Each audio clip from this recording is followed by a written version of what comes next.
सभी को नमस्ते। आज हम वैदिक गणित के अंतर्गत सूत्र विधि से वर्ग ज्ञात करना और संख्या है हमारे पास में 17 का स्क्वायर। अब इसके लिए सूत्र है संख्या का स्क्वायर बराबर संख्या प्लस विचलन ओब्लिक विचलन का स्क्वायर। अब हमें इसमें आधार और विचलन दोनों लेने, तो हमने आधार इसके लिए 10 लिया। क्यों? क्योंकि ये 10 के आसपास है। अगर कोई भी संख्या 100 के आसपास होती तो हम उसका आधार 100 लेते। तो ये संख्या हमारे 10 के आसपास है तो हम आधार इसमें 10 लेंगे। और विचलन संख्या हो गई, विचलन संख्या हो गई हमारे पास में 17, और 17 में से 10 घटाया तो हमें 17 माइनस 10 घटाया तो हमें प्राप्त हुआ प्लस के 7। तो विचलन ये क्या है हमारे पास में? विचलन है। तो संख्या 17 का स्क्वायर बराबर संख्या है हमारे पास में 17 प्लस विचलन आया प्लस के 7 ओब्लिक और विचलन का स्क्वायर, विचलन क्या है? 7, तो 7 का स्क्वायर।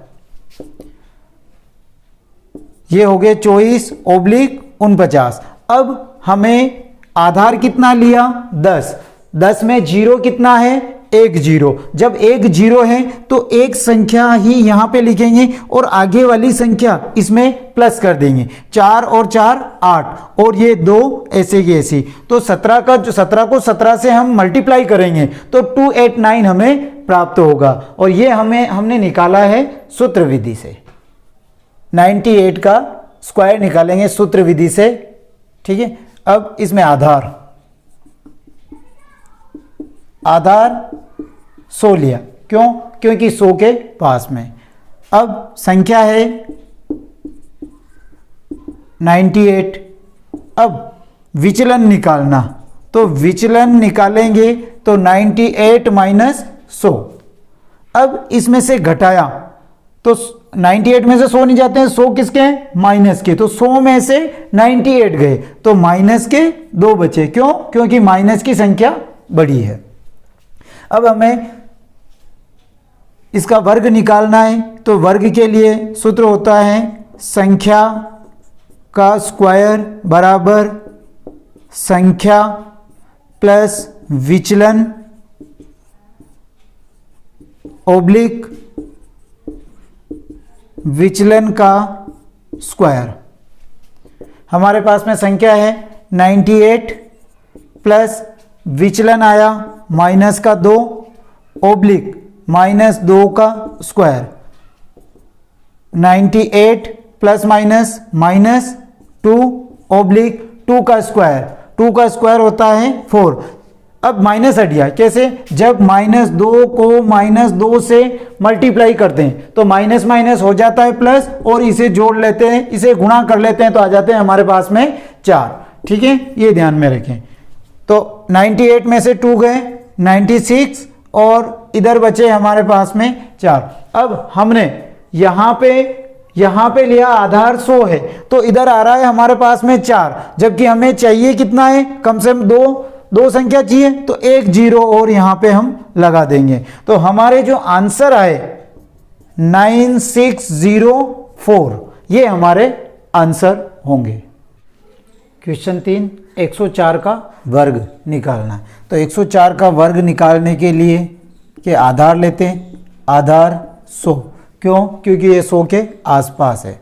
और विचलन, अब विचलन में देखना है ये आपके 100 से कितना ज़्यादा है, तो 100 से 4 ज़्यादा है, तो विचलन हो गया इसका 4 या 0.4। अब स्क्वायर निकालना, तो संख्या का स्क्वायर बराबर संख्या प्लस विचलन ओब्लिक विचलन का स्क्वायर।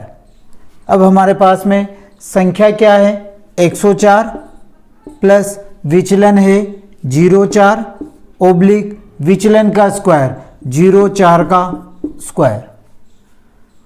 अब 104 में 4 प्लस करेंगे 108 ओब्लिक इसको गुणा किया, ये है 16। अब हमारे आधार में 100 है तो जीरो कितने हैं, 2 जीरो, तो दो संख्या ये ऐसी की ऐसी रहेगी और इसको ऐसा का ऐसे ही लिख देंगे। तो हमारा जो 104 का जो स्क्वायर होगा 10,816 होगा। नेक्स्ट क्वेश्चन है 115 का स्क्वायर। तो 115 का स्क्वायर में भी वही कि आधार ये 100 के आसपास है तो आधार हो गया इसका 100। अब विचलन निकालना है हमें इसका, तो ये 100 से कितना ज़्यादा है, तो 100 से ये 15 ज़्यादा है, तो विचलन हो गया इसका 15।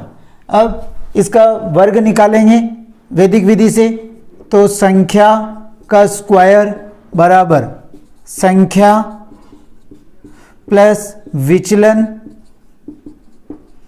ओब्लिक विचलन का स्क्वायर।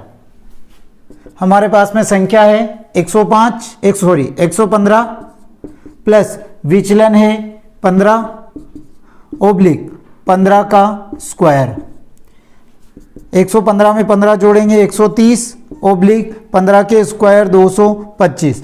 अब आधार है 100 में है 2 जीरो, तो दो संख्या इधर वाली ऐसी की ऐसी 5 और 2, और ये 2 इस जीरो में प्लस हो जाएगा, तो 2 और 0 2, और ये वाला जो 13 ऐसा ऐसी, तो 13,225 हमारे आंसर होंगे।